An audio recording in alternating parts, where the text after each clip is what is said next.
Hello everyone, welcome to MS study गुरु।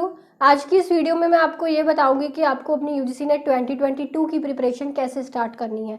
तो इसमें बहुत सारी यूज़फुल टिप्स आपको बताऊंगी जिससे आप अपनी प्रिपरेशन को और भी बेटर बना सकते हैं। मेरा नाम है सिमरनजीत कौर, मैं जीआरएफ होल्डर हूँ।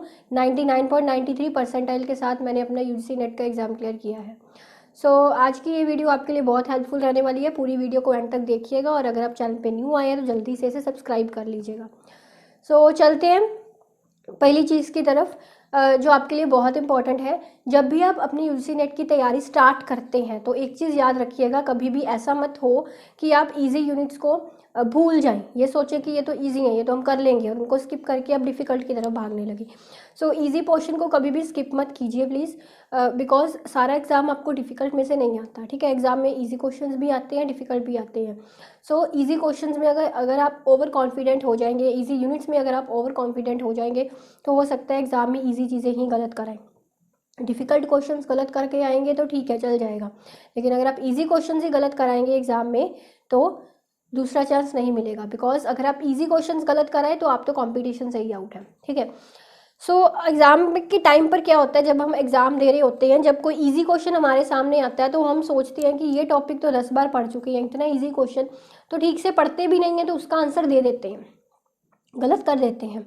बट डिफ़िकल्ट क्वेश्चन को इतने ध्यान से पढ़ेंगे, जितना ध्यान से डिफ़िकल्ट क्वेश्चन पढ़ते हैं उतने ध्यान से अगर इजी क्वेश्चन भी पढ़ के आंसर दें, जितनी आप शिद्दत से डिफ़िकल्ट पोर्शन की मेहनत लगाते हैं उतने ही अच्छे से अगर आप इजी पोर्शंस पर भी मेहनत लगाएं, ठीक है, शायद आपका नेट का एग्ज़ाम क्लियर हो जाए। ये बहुत इंपॉर्टेंट टिप है आपके लिए, याद रखिएगा इसे।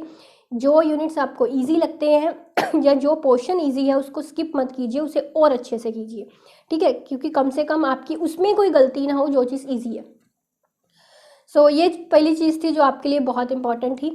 दूसरी यहाँ पे ये चीज़ है कि कभी भी ये मत सोचिएगा कि सिर्फ एमसीक्यूज़ करने से या सिर्फ पीवाईक्यूज़ करने से आप एग्ज़ाम क्लियर कर लेंगे।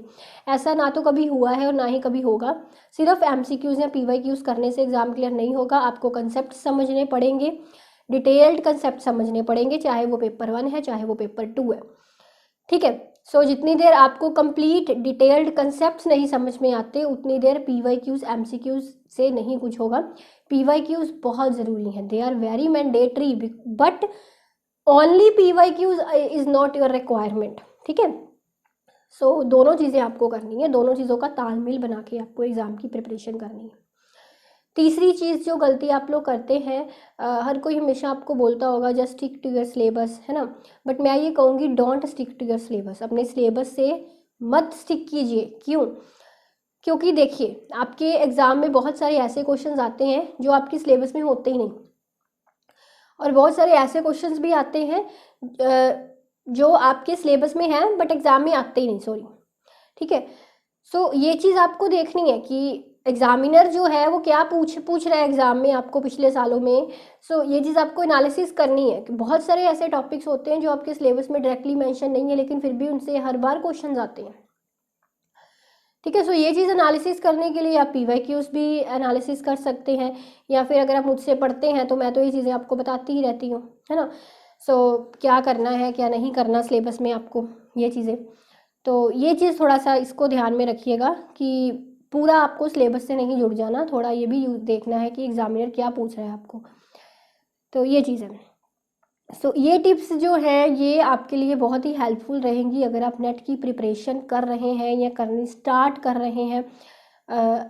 ठीक है, अगली इम्पॉर्टेंट टिप ये है कि बहुत सारे ऐसे लर्नर्स हैं जिनको ये मिसकंसेप्शन होती है कि दिन में 7-8 घंटे पढ़ेंगे तभी एग्ज़ाम क्लियर होगा, इससे कम पढ़ेंगे तो एग्ज़ाम क्लियर नहीं होगा। बट अगर आप लिमिटेड टाइम पढ़ते हो और बहुत ध्यान से पढ़ते हो, एकदम अपने माइंड को कंसंट्रेट करके पढ़ते हो, तो कम और पढ़ने के साथ भी आपका एग्ज़ाम क्लियर हो जाएगा। आपका माइंड पूरा कंसंट्रेट होना चाहिए, जिस टाइम पर आप पढ़ रहे हो उस टाइम पर आपका दिमाग इधर उधर भागना नहीं चाहिए। ठीक है ना, कम ओवर्स में भी क्लियर हो जाएगा, ऐसी कोई दिक्कत नहीं है, आपके कंसेप्ट्स अंडरस्टैंड होने चाहिए। अगली इम्पॉर्टेंट चीज़ ये है कि हमेशा अपने वीक और स्ट्रॉन्ग एरियाज़ को पहचानिए। कभी भी ऐसा मत सोचिए कि दूसरे को कोचिंग की ज़रूरत नहीं पड़ी तो आपको भी नहीं पड़ेगी, या दूसरे ने कोचिंग ली थी तो आपको भी लेनी पड़ेगी, ऐसा मत सोचिए। ठीक है, क्योंकि हर एक का अपना अपना कैलिबर होता है। और यहाँ पे एक चीज़ ये भी होती है कि हर कोई अलग अलग यूनिवर्सिटी से, कॉलेज से पास आउट होता है। सो एमए का सिलेबस हर यूनिवर्सिटी में, हर कॉलेज में थोड़ा थोड़ा वेरी होता है। कई बार किसी यूनिवर्सिटी से पढ़ा हुआ है तो उसका एग्ज़ाम क्लियर हो जाता है, बिकॉज उसने अपनी यूनिवर्सिटी में ये सिलेबस पढ़ा है। कई बच्चों ने इकोनोमेट्रिक्स नहीं पढ़ी होती है एमए में, तो उनके लिए बड़ा डिफिकल्ट हो जाता है कि इकोनोमेट्रिक्स से 4 से 5 क्वेश्चन अब वो कैसे करेंगे, है ना। सो ये चीज़ आपके कैलिबर पर भी डिपेंड करती है और इस पर भी डिपेंड करती है कि आपने मास्टर्स कहाँ से की है। तो हमेशा अपना देखिए कि आपके लिए कोचिंग ठीक है या नहीं, दूसरों की मत सुनिए, ठीक है। आपका मन क्या कहता है। बस कोचिंग से ये होता है कि आपकी सिरदर्दी थोड़ी कम हो जाती है, आपको बना बनाया रेडीमेड सारा कुछ इसमें मिल जाता है, आपकी ये हेल्प हो जाती है अगर आप कोचिंग रखते हैं तो, ठीक है। सो ये कुछ इंपॉर्टेंट टिप्स थी आपके लिए। इसके अलावा मैं आपको अपने कोर्सेज़ की डिटेल यहाँ पर बताना चाहूँगी। मेरा अनअकैडमी पर पूरा पेपर 2 जो है इकनॉमिक्स का वो कंप्लीट है, ठीक है। सो वहाँ पर आप जो भी इकनॉमिक्स वाले लर्नर्स हैं वहाँ से मेरा पूरा पेपर 2 पढ़ सकते हैं। उसके लिए आपको अनअकैडमी की सब्सक्रिप्शन लेनी होगी, ठीक है। सो सब्सक्रिप्शन के 2 प्लान्स होते हैं, plus and iconic subscription. 2 plans में क्या डिफरेंस होता है इस पर मेरी अलग वीडियोज़ है, वो आप देख सकते हैं, ठीक है। कोई एक प्लान चूज़ करना है आपको, नो कॉस्ट ईएमआई पर भी अवेलेबल होता है। कोड लगाना है आपको, मेरा कोड है सिमर10, डिस्क्रिप्शन में भी लिखा गया है। इस कोड को यूज़ करके 10% इंस्टेंट ऑफ मिलेगा अनअकैडमी की किसी भी तरह की सब्सक्रिप्शन पर। इसके अलावा मेरी कुछ रिवीजन क्लासेस भी होती हैं जो फ्री ऑफ कॉस्ट होती हैं, बट फ्री क्लासेस में पूरा सिलेबस नहीं मिलेगा आपको। ये PYQ सेशंस होते हैं, रिवीजन सेशंस होते हैं, ये यूट्यूब पर भी होते हैं और अनअकैडमी की फ्री क्लासेस पर भी होते हैं। इनके लिंक्स जो है डेली टेलीग्राम पर अपलोड होते हैं। सो टेलीग्राम का लिंक आपको डिस्क्रिप्शन में दिया गया है, वहाँ पर उसको फॉलो कर लीजिएगा। वहाँ पे डेली फ्री क्लासेस के लिंक्स पोस्ट होते हैं। और जो अनअकैडमी वाली फ्री क्लासेस हैं उनको अनलॉक करने के लिए आपको मेरा कोड यूज़ करना है सिमर10, तो आप सारा फ्री मटेरियल अनलॉक कर पाएंगे और PDF नोट्स भी डाउनलोड कर पाएंगे। पूरा कोर्स चाहिए तो प्लस सब्सक्रिप्शन लेंगे, ठीक है।